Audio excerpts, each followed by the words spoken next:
Hi, I'm Suzanne. And I'm Zoe. And we are back with sex advice for seniors. And we are sponsored by Sunset Satisfaction, which happens to be our own sex toy site. But why not? Why can't we be sponsored by our own sex toy site where you can go and find lots of nice toys and books and all sorts of things that will expand your sexual horizons, and you might even learn something. You never know. So what are we talking about today, Zoe? I think we're going to talk about erectile dysfunction. Ooh-wee. Yeah. Unreliable erections. Let's Unreliable call it unreliable erections. We don't need to have the diagnosis of dysfunction on there. Let's just say pesky erections, as you so articulately put it in your charming British terminology. Those pesky erections. Yeah, they are pesky, especially in my world when I subject men without asking them too much whether they want to have sex in front of groups of people that they've never met before. It's like, oh, what do you mean you can't get hard? What the hell's that all about? Completely understandable, to be honest. But anyway, you've got some stats, don't you? I do. 52% of men experience some form of ED, erectile dysfunction, in their life. And that increases 5 to 15% between the ages of 40 and 70. So it's super common. Even with young guys, and due to hormones and circulation and probably some degree of self-confidence and perception, there's so many things that go into getting an erection and then maintaining it, right? Yeah, completely. And also, as a woman, we have our own stuff with, not getting lubricated enough, which a lot of women feel bad about when they don't get wet enough. But I suspect that because the thing about the penis is when it's not hard, it's really obvious. Whereas when you're not wet, it's okay. You don't look down and go, oh, you don't seem to be very wet. But when you're not hard, you can see it immediately. And of course, that sends so many different signals, doesn't it, in terms of, is that because I'm not desirable? Is that because you don't fancy me? Or is it self-confidence, fear? Are there underlying health issues? Because I know in the case of a couple of men that I've been with, it was because of underlying health issues, which were quite significant. And according to somebody that we spoke to a while back, that is one of the key indicators of early stage diagnosis of perhaps heart problems. For example, right? Yes. So there's numerous reasons why you might be a bit freaked out if your dick doesn't get hard. But of course, it's also around your own masculinity. Yeah. I mean, I think it's important to talk about, there are physiological reasons for for unreliable erections. There can be. The vast majority are psychological. Are not that. Totally check it out with a doctor, and also, look at the safety, whether you're a good candidate for the blue pill or similar, for medication. There are other interventions. I have a friend that has a penile pump. Oh, yeah. I have not. This is not someone that I've had sex with, so I haven't really experienced what it's like when they pump it up. But there is that. There's also sort of there are other things that sort of can, like along the lines of plastic surgery and things that you can do. There's also injections. But a guy that I knew who had prostate cancer when he was very young, surprisingly, took a very low dose of a pill that just meant that he could get hard without it. And he took it every single day.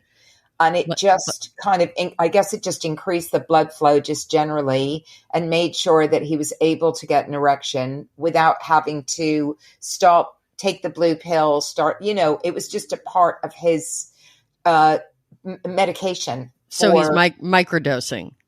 Yeah, I guess so. I guess that's what it is. It was some pill that he took. I can't remember the name of it, to be honest, but his erections worked. And so and he just said, but he had said that when he's spoken to a previous partner about this, and she'd said, oh, what is that pill for? And he said, oh, I just take this pill every day because, back when I had prostate cancer, it impacted, which it does, on your ability to get an erection. And this pill makes it easier for me to get hard. And so I take it every day and I can get hard as a result. And she said, oh, but does that mean that if you didn't take the pill, you wouldn't, if I was around and I was really sexy, you wouldn't, and he felt really bad about that, about being asked that question. Because he wanted it to just be like a normal conversation.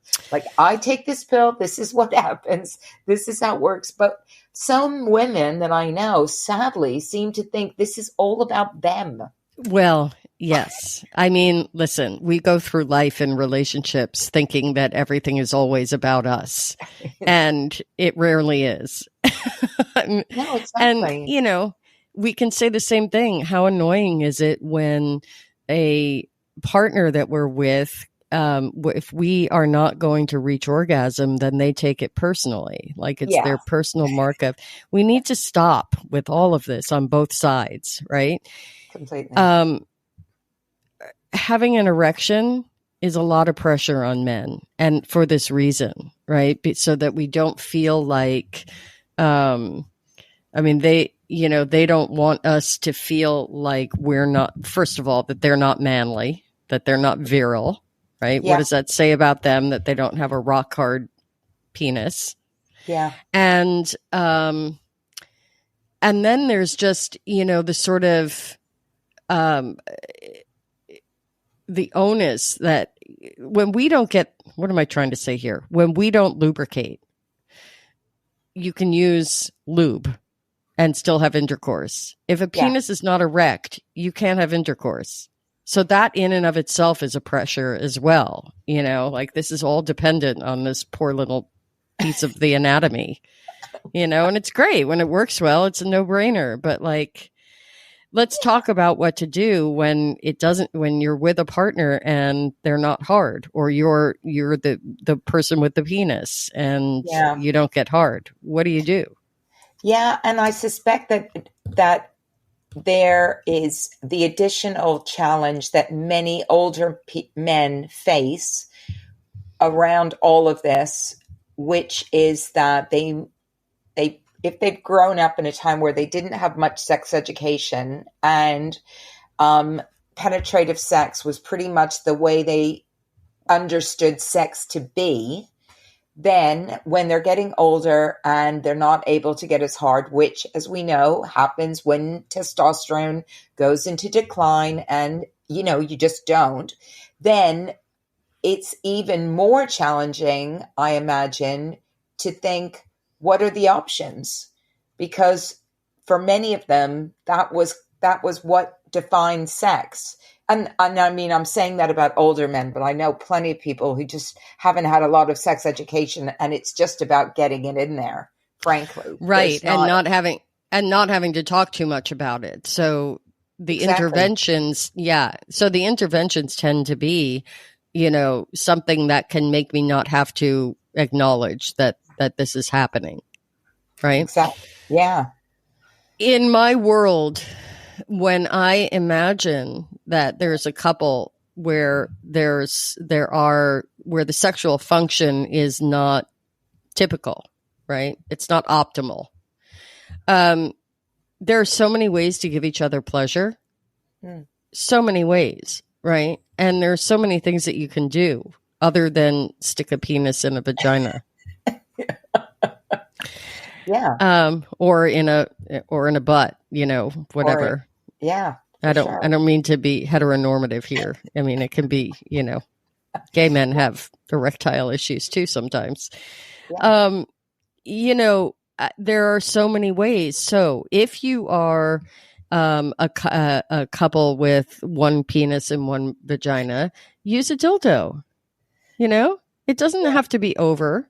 There are other ways that you can give pleasure. I mean, I think what it comes down to for me always, no matter what age you are, what bodies you're in, how they're functioning. Some people are disabled, in various ways. And some people have health issues. So, take the body that you're in at the given time that you're about to have sex. Whatever is happening is an instrument to work with. Yeah, that's a great way of looking at it. And also it allows us to explore other erogenous zones in the body when we're not completely dependent on that one specific object to deliver us pleasure, whether that's massage, oral sex, mutual masturbation, whatever it happens to be. There's like so many different ways that you can give each other pleasure. And there's also all the alternative stuff that you can do, BDSM, kinky stuff that, I was at a party on the weekend. I was the only person at that party having sex, and everyone else was just spanking each other madly, like really like a lot. And I'm not big on spanking, but clearly there's like a whole community of people who just absolutely adore spanking. I love spanking. Do you? God. I do. I do. I was not spanked as a child, so there's no like kink trauma. In that sense. No, there's no trauma there. It's not an outgrowth of that. I just like impact play. I like to be flogged. I like So there you go.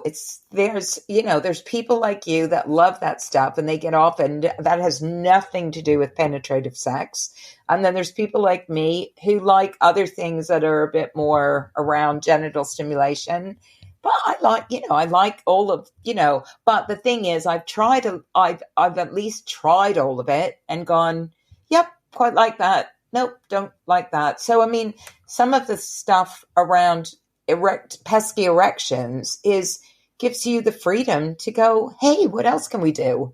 What else is out there? Right. What it takes is you can't be ashamed and shut down and feel less than. That's not a sexy feeling. So there's a level of sort of self-work here that on the part of the person with the penis, they have to be able to just accept that about themselves. Their penises are not, I mean, they're either unreliable or they're reliably soft. Yeah. And it's too bad. Yeah. I don't say that with a snotty attitude. I mean, it is. It's too bad that some people have to deal with that, and many people have to deal with that. Well, the stats are practically half the people out there. Yes, yes, that's a lot of people. Yes, that's right. It's incredibly normal, and for us to normalize always having a rock hard erection is not accurate or normal or fair. So let's just acknowledge, right? And then you have to do that sort of inner work to be able to not have a lot of shame every time your penis doesn't get hard, and to be able to say, okay, this isn't, but I'm loving this. This feels good, X, Y, and Z. And you can talk about these things outside of the bedroom. You're going to hear me say that a lot. Have these conversations when you're not in the heat of the moment, when you're not in the act, when you're not naked. Yeah. With a soft penis, like that's not the moment to have a deep conversation and a strategizing session about what things feel good when a penis isn't hard, but like know what you like, know what's possible, help your lover understand, like sometimes my penis gets hard, sometimes it doesn't. When it doesn't, here are the things that I really enjoy. How helpful would that be? Right. And if I don't have an erection and we are engaged in sexual activity, how would you feel about me having a dildo handy so that you can feel I can go down on you, I can do oral sex, I can put the dildo inside, I can hold you. I can lie next to you and use the dildo. So we can kiss. It'll be sort of similar feeling sensation to having me inside of you, like have these conversations. Yeah, for sure. And for the person with the penis's partner, I think it's equally important from from the people that have said to me, normally in an apologetic way, I have to say, they're like, "Oh, I'm sorry, my dick's not getting as hard as I want it to," or something.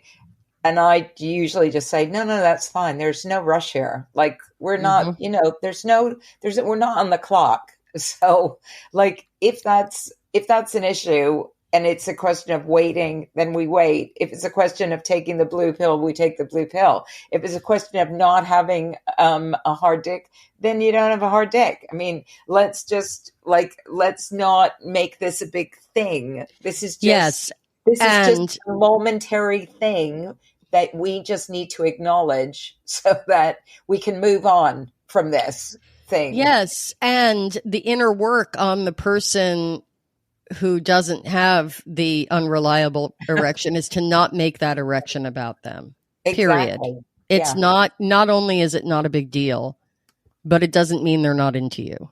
Yeah. Like that's not, you're not wet enough. That means you're not into me, or it means I'm not good enough. I don't have the skills to make your vulva lubricate properly. Like and so I don't have I'm not hot enough. I mean, I understand where that comes from. Yeah, I do. It's hard. It's hard.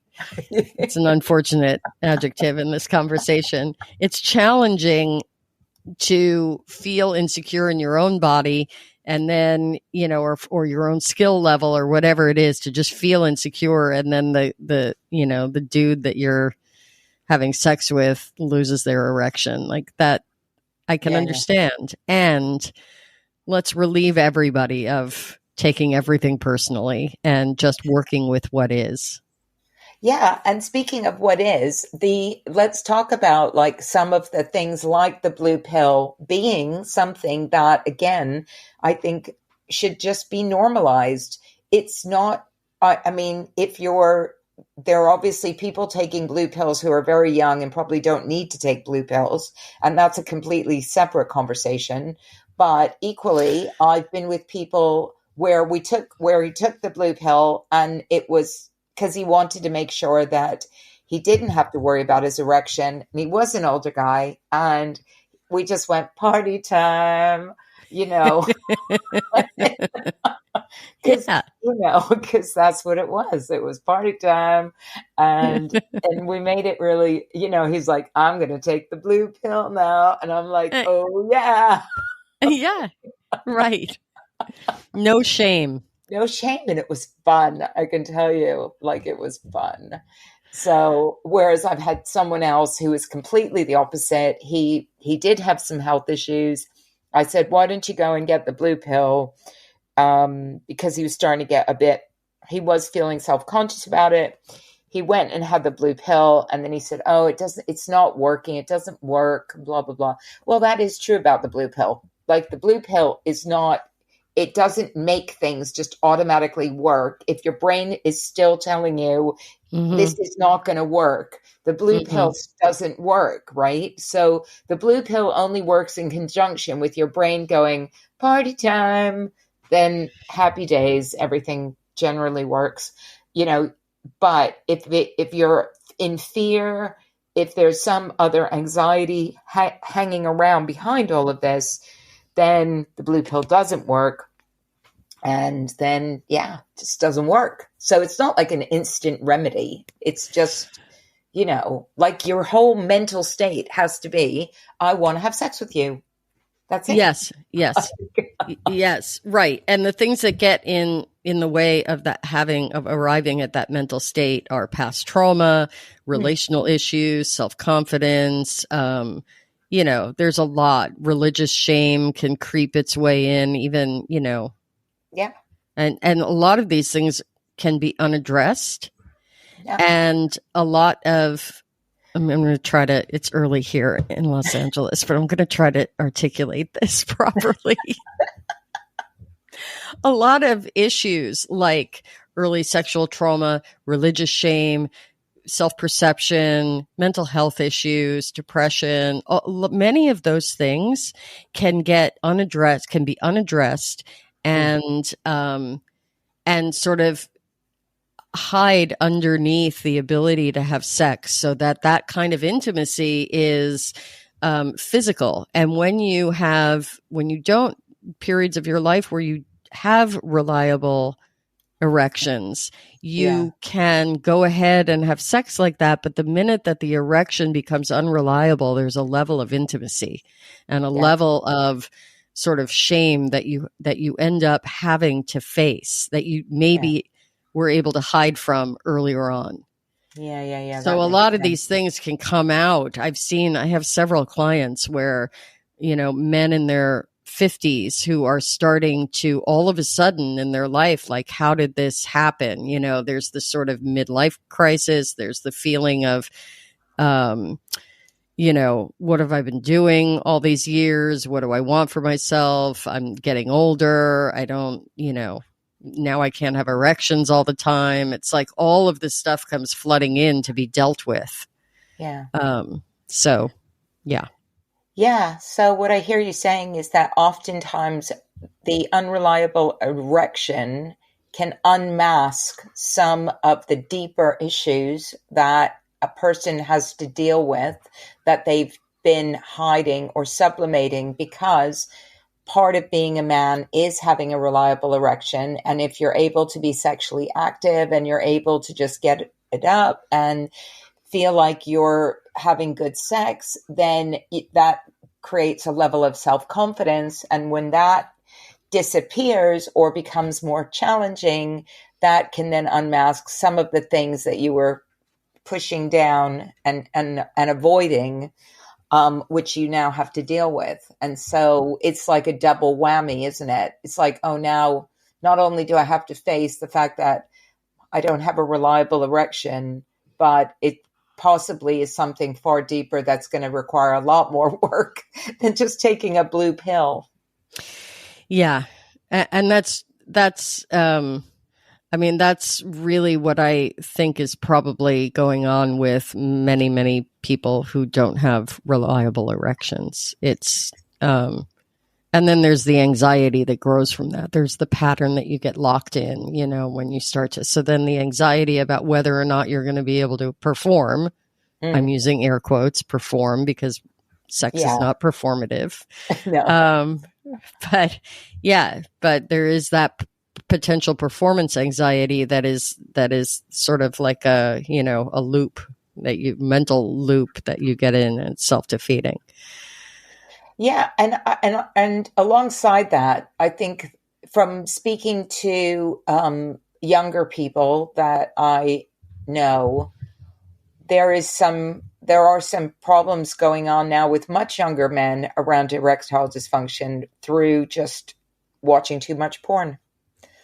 And, that's another thing that can get in the way of true intimacy, is just you get stuck in the loop, which is, I've only got that very specific trigger now because I've watched so much porn that the only thing that's ever going to get me off is if she's a size 6, she's got her leg looped over my neck, she's got long blonde hair, her mouth is open in a particular way, like it's literally so specific. And you're looking down at your partner and a bit of cellulite and whatever is going on and thinking, oh, that's not working. That's not working because you're so detached from real intimacy. And I know that's become like a massive, massive, massive problem now for all ages, but probably more maybe for younger people because they're just grown up with porn, whereas older people are now finding their way to addiction in later life. Yeah, it's true.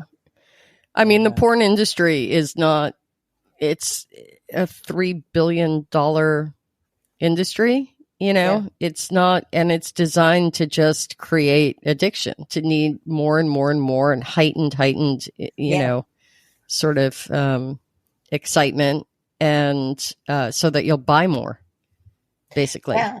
Yeah. It's It's challenging. I'm a big fan of erotica, and I'm not a big fan of porn. And that's a big blanket statement, but, and if you don't know the difference, erotica is sort of created for artistic value, and for stoking desire and being titillating without, it's more like gourmet stimulation rather than a Big Mac, the Big Mac of sex. Okay, no, I'm just being silly. And it's also, I mean, the difference. It tends to have some artistic value.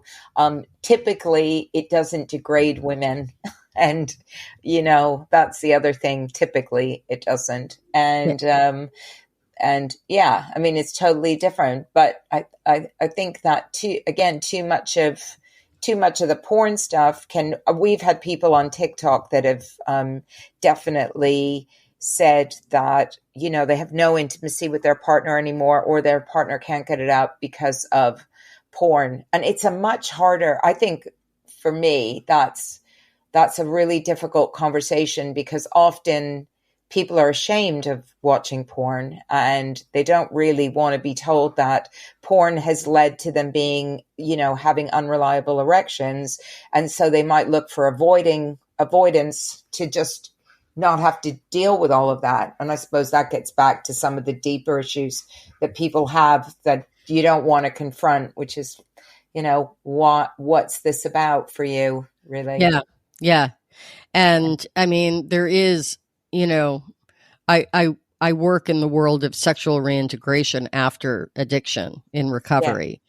Yeah. And so that sort of population. We were talking about people that are addicted to porn and having to get back into the world of intimacy. It's an intimacy disorder is what I wanted to say. Oh, right. When people are hiding out in sex addiction and that's their coping mechanism, there's often trauma underneath of that.